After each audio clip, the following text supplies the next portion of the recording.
she decided she didn't like that. She was working in a place where they were doing cancer research, and they were associated with a hospital. And so once every week or so, the doctor would come in and say, hey, guess what? We got a new patient just gone terminal. Go get him. The idea was, when a patient, you can't do research work on patients who have a chance of surviving. But as soon as they are declared terminal, then you can go to them with this form to sign, a release form saying, will you allow us to draw your blood so that we can do research on it? It won't help you, but, you know, it'll be good for the world. And so, once a week, she'd show up at this patient's bedside. The patient has just learned that she's going to die. And Kathy would sit down beside her and try to get blood out of her. And that got to be a little depressing. So she did some evening and weekend studying, got a certificate in electrical engineering. When we moved down to Silicon Valley, she got a job as an electrical engineer. And she was good. She got promoted to supervisor, and then she ended up managing a whole department, and then she ended up as the director of manufacturing at a big startup, and making laser eye surgery. And then we moved to Oregon, and she got a job directing manufacturing of herbal essences. And now she's a tax preparer. The moral of this story is, don't think of yourself narrowly. You'd be surprised. Both of our stories are quite typical. People make big changes in careers, not just jobs. They change their entire career frequently. And that's what you'll be doing. When I became a game designer, when I was in college, the job of designing games didn't exist. There are lots of jobs that don't exist today that will exist in 20 or 30 years that you may be the best people to fill. So, anyway. What will you be doing in 5 years? Hopefully being self-employed, making games. With a company like him or more indie? I could go for either one. Okay. I'll be sure. How many people here have game design as their basic career goal? So, okay, only 3 or 4. So, okay. Well, I'll just warn you, it is a really tough field. The problem is, just imagine, you've got millions and millions of kids all over the world playing games, falling in love with it, and millions of them saying, ooh, I want to do this for a living. And so millions of them, maybe not as many millions, going to school and studying and learning about doing it, and then going out on the job market trying to get a job. And here we have the laws of supply and demand. The supply is stupendous. The demand is moderate.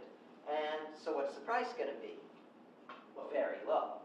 Unfortunately, they can't pay you what the price should be, which would be about $5,000 a year if it were a pure market, free market. Instead, they have to pay you a decent amount of money, so they just work you 10 times harder. And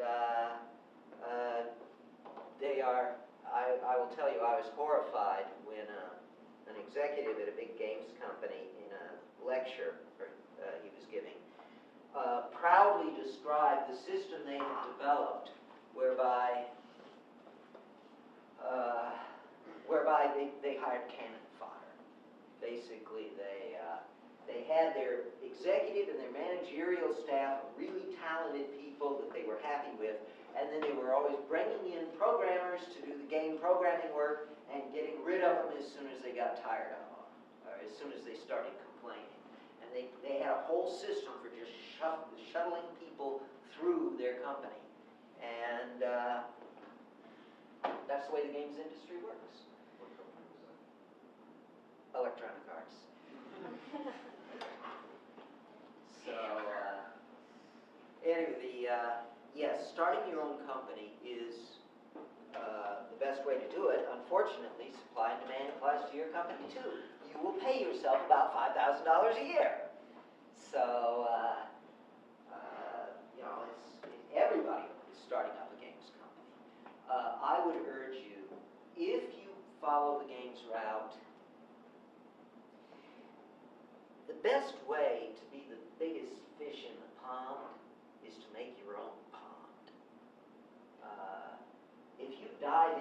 ocean.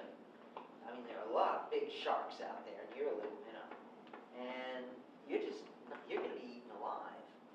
So, whatever you do, don't try to compete with the big companies in the stuff they do, the shooters and the platform games and all of that stuff. You will never succeed doing that. What you need to do, your big advantage over, you got to think in terms of competitive advantage. Here's Electronic Arts. They've got millions of dollars in marketing money, whole staffs of 100 people to work on a game, entire, motion capture studio. They've got all sorts of resources. You got nothing except your own brain. The big advantage, the only advantage you have is your creativity. That's the only way you can compete with these people. You've got to use that creativity. You've got to push it hard. The way you will succeed, if you are to succeed, or if you make a living, is by doing something that's different. And not a shooter with purple explosions instead of red explosions. You got to do something really seriously different. And I will tell you, that really isn't that difficult. The big problem holding you back is the fact that you have played all of these games and you think that you think you know what games are. Well, you're right, but you don't know what games could be. It's just like the situation with the early cinema. Everybody, they were forced to think of cinema in terms of theater, and they just couldn't get past that. And it took a total loser, a failure, to think outside the box, to come up with weird, crazy new ideas. And once he started that, then a lot of other really great artists jumped into that and began pushing the boundaries, and over the next 20 years, the boundaries of cinema were really expanded and defined. So you got to think really hard about